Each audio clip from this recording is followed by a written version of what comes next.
Kasalukuyan po nagsasagawa ng press conference ang NDRMC. Panoorin po natin.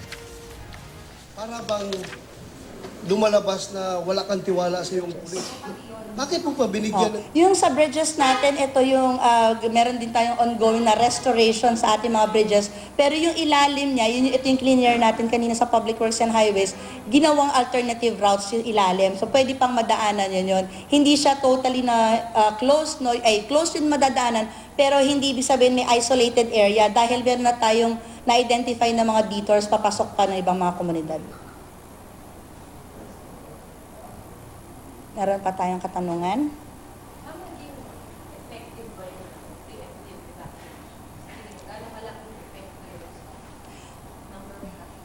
Sa tingin ko, Shara, over the years na nakikita natin, nagkakaroon na tayo ng trending talaga na pababa na yung number of casualties na itatala natin. Ito sa mga masama ng taya ng panahon na nararanasan natin.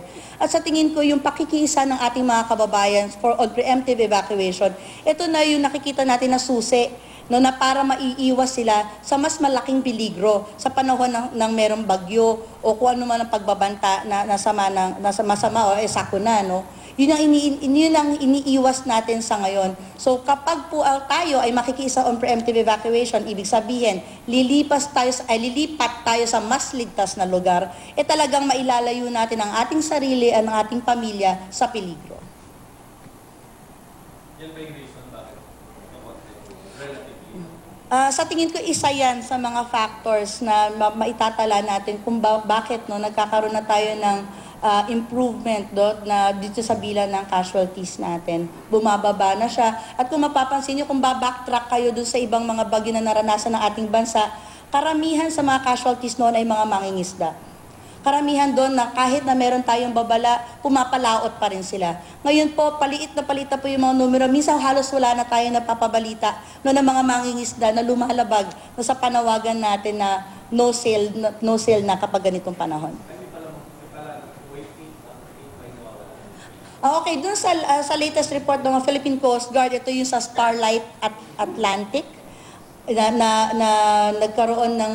Ang nangyari dito, okay, para malinaw din sa ating publiko, hindi po ito naglayag dahil o lumabag sa panawagan ng Philippine Coast Guard. Ito po, lilipat po siya ng dock kasi mas safe dun sa kabila sana. Kaso inabutan na siya ng paglipat, nagkaroon tayo ng aksidente doon, 22 crew members siya, 40 na na-rescue at 8 yung currently na hinahanap pa. Ongoing ang ating search and rescue operations. Ito ay sa pagtutulungan ng ating Philippine Coast Guard at ating Armed Forces of the Philippines.